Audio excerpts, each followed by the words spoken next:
Indonesia berada di atas tanah yang dibentuk dari tanah vulkanik atau tanah pegunungan, sehingga banyak mengandung unsur besi dan belerang atau sulfat.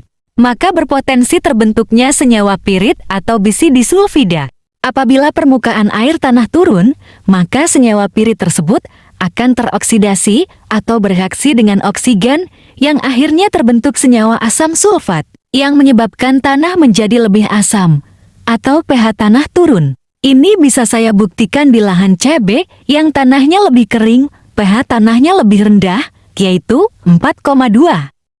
Sedangkan di lahan sawah di sebelahnya yang tergenang, pH tanahnya lebih tinggi, yaitu 5. Apabila ini terjadi terus-menerus berkelanjutan, maka keasaman tanah akan semakin tinggi karena deposit asam sulfat terus bertambah, sehingga kesuburan tanah akan semakin turun pula. Hal ini jarang kita sadari. Salah satu akibat dari keasaman tanah yang tinggi. Nih kendalanya nih. Oh iya, masukan lagi nih, saya dapat masukan ini. Kenapa katanya ini kan sebelumnya gini ceritanya. Jadi begitu tanam seminggu, 2 minggu, 3 minggu dia kena merah.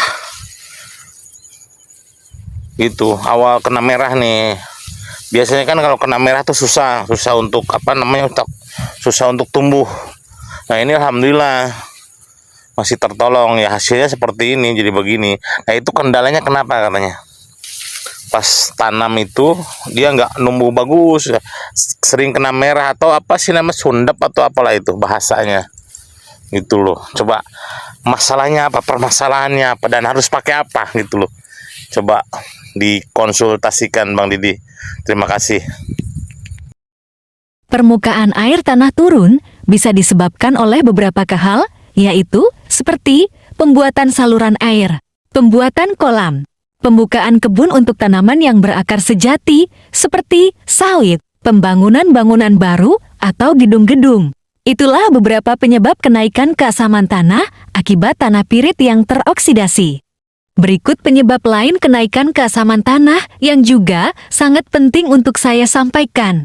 Pupuk-pupuk nitrogen yang diaplikasikan petani selama ini dengan dosis yang berlebihan seperti urea, sita, dan NPK. Pupuk amonium tersebut akan melalui proses nitrifikasi untuk menjadi nitrat sebelum dijerat akar.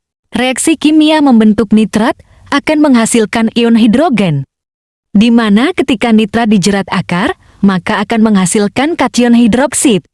Kemudian, kation hidroksid akan bereaksi dengan ion hidrogen membentuk air.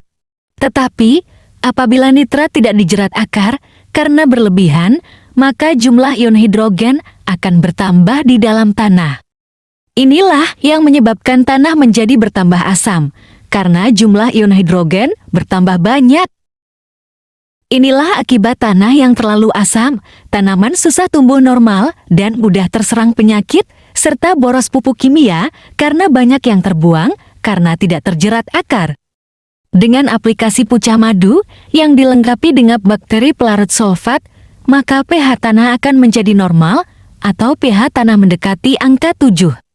Kami coba ukur pH tanah di lahan cabai milik Ustadz Tohari di Purworejo pada tanggal 21 November tahun 2024. Ini pH-nya ini di angka 4,1 apa 4,2 pH-nya. Di hari yang sama, kami lakukan aplikasi Pucah Madu di lahan cabai tersebut. 8 hari kemudian, tepatnya tanggal 29 November tahun 2024, kami lakukan pengukuran pH tanah di lahan yang sama. Kami dapatkan pH tanah menunjukkan di angka 6,2. Ini berarti sudah ada kenaikan pH tanah sebesar 1,8 dengan durasi 8 hari. Madu bagus. Oh, Pucah Madu bagus gitu ya.